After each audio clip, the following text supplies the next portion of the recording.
When people look up things to do in Newcastle, I know they want clear guidance on what's worth their time. I know how frustrating it can be to land in a new place and realise half the information online feels vague. As a local to Brisbane, I explore New South Wales regularly, including the activities in Newcastle. So this video has first-timers in mind, and if you're planning a weekend escape or adding Newcastle to a longer trip, this post will help you plan with confidence. I've also included a specially pinned map, which is linked in the Newcastle blog below, to help you plan out your route without bouncing around aimlessly. Nobby's Beach was the first place I visited in Newcastle, and it sets the tone every time I return. It's one of the easiest areas to enjoy if you're trying to figure out what to do without overthinking it. The Nobby's Beach Pavilion is a classic beachfront spot where you can grab fish and chips and eat at the park benches that line the grass. It's simple, casual dining, but exactly what you expect from beachside afternoon. The beach volleyball courts nearby create a fun atmosphere, especially in the late morning when locals come out for social games. The facilities here are excellent for first-timers with bathrooms, change rooms, and plenty of space for beach activities. With that said, I felt the parking was an absolute nightmare if you arrived too late. The surf is consistent and there's always something to watch, whether it's surfers, early swimmers, or families staking out spots on the sand. Nobby's Breakwall is an easy walk that rewards you with more than you expect. It's flat, accessible, and gives you some of the best harbour views in the city. Every time I walk it, I see the locals doing their morning laps, people taking photos with the water behind them, or walkers stopping to watch the huge vessels moving in and out of the port. Truthfully, sunrise is one of my favourite times because the light hits the water in a way that makes the walk feel peaceful.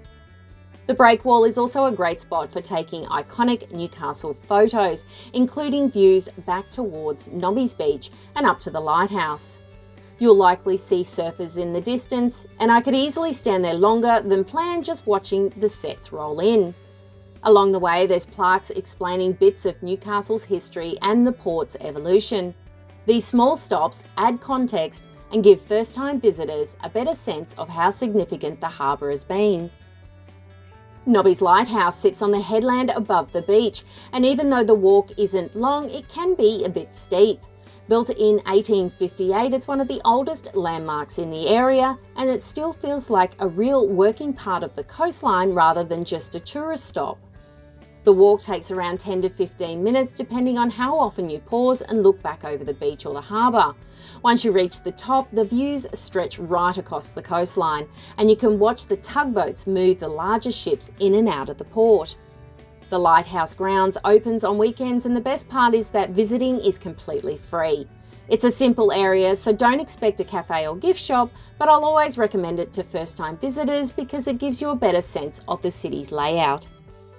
The ANZAC Memorial Walk is one of my favourite viewpoints in Newcastle because it combines history with a coastal walk that doesn't feel too demanding. The path stretches about 450 metres along the cliff tops, giving you long views towards Merewether Beach. The metal silhouettes of soldiers and plaques along the railings tell stories about men and women from the Hunter Valley who served in World War I. I find even a slow walk becomes meaningful because the setting gives you time to pause and appreciate both the coastline and the history. The structure itself feels solid and open, allowing the sea breeze to come through.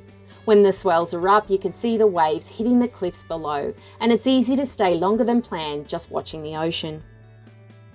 Fort Scratchley surprised me more than I expected on my first visit. I thought it'd be a quick stop, but ended up spending a couple of hours wandering through the old barracks, reading the displays, and checking out the gun emplacements.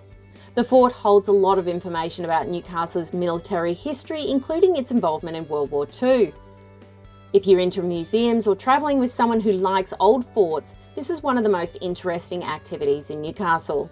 The guided tours are short but detailed, taking you through the tunnels and giving clear explanation of how the fort worked. Even if you skip the tour, the displays around the site have enough context to keep you engaged. The small souvenirs shop even sells unique items, including bottle openers made from .50 caliber bullets, which make for great gifts. The fort also lets visitors step into a small cell, which kids usually find amusing. The Bogey Hole is one of the town's swimming spots, but it can be tricky depending on conditions. Carved into the rocks by convicts in the 1800s, it's a natural rock pool that fills with ocean water. It's beautiful, but timing matters. I've been there when the water was calm and inviting, and other times when waves made it rougher than expected. Low tide is usually the safest because the swell doesn't push it into the pool as much. If you want to explore more marine life, bring a snorkel and mask because the water often brings in small fish and creatures with the tides. The rock steps can be slippery, so good footwear helps, but when it's rough, it's simply not safe to swim. Watching the waves crash over the edge can be exciting though. Newcastle Main Beach is the most central beach and often the first one new visitors explore. It has a great balance of space, cafes and accessibility, which makes it a comfortable choice for a full beach day. The cafes nearby serve good coffee, and I love grabbing one and sitting down at one of the picnic tables that overlook the sand. If you're there late afternoon, the beach has beautiful sunset colours behind the city skyline. Like most popular stops, crowds pick up in the summer and on weekends, especially around midday. Parking can be a hassle, so arrive early and make your day much smoother. This beach also has lifeguards, so families can feel more confident swimming between the flags. The surf can vary, and it's usually manageable for confident swimmers. Holiday apartments line the foreshore, and staying in one of those gives you immediate access to morning beach walks. If you like waking up to the ocean air, this area might be the best base for your visit. Newcastle is a strong surf city, and taking surf lessons here is a fun way to spend a morning. The main hubs are Newcastle Beach and Merewether Beach. The swell can be energetic, so it's a good place to learn if you enjoy a bit of a challenge.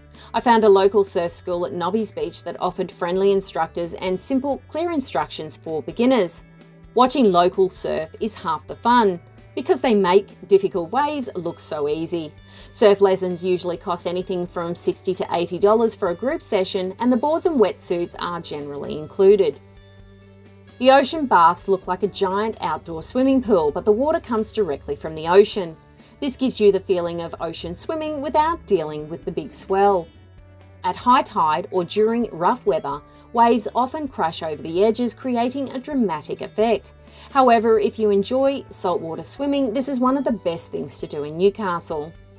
The baths date back to the 1920s, and the structure still has charming, slightly old-fashioned feel.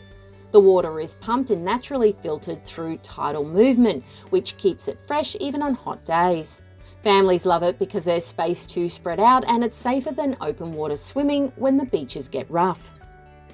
The Canoe Pool sits right beside the ocean bath and is a circular pool with a sandy bottom.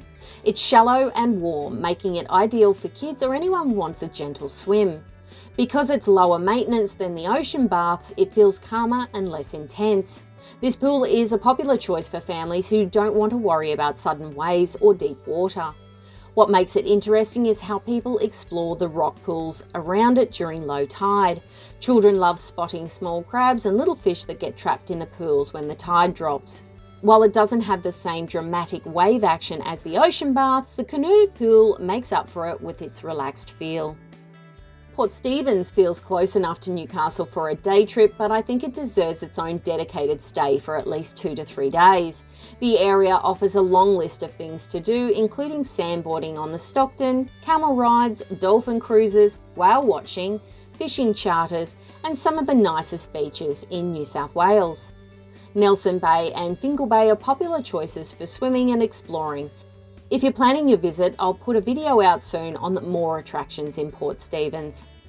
Sandboarding is great fun for families or anyone who wants a unique experience. Dolphin cruises leave from Nelson Bay and often spot multiple pods in the one trip. The region is known for clear waters, calm bays, and a relaxed holiday vibe. I find Newcastle is one of those coastal cities that becomes easier to enjoy the more time you spend there.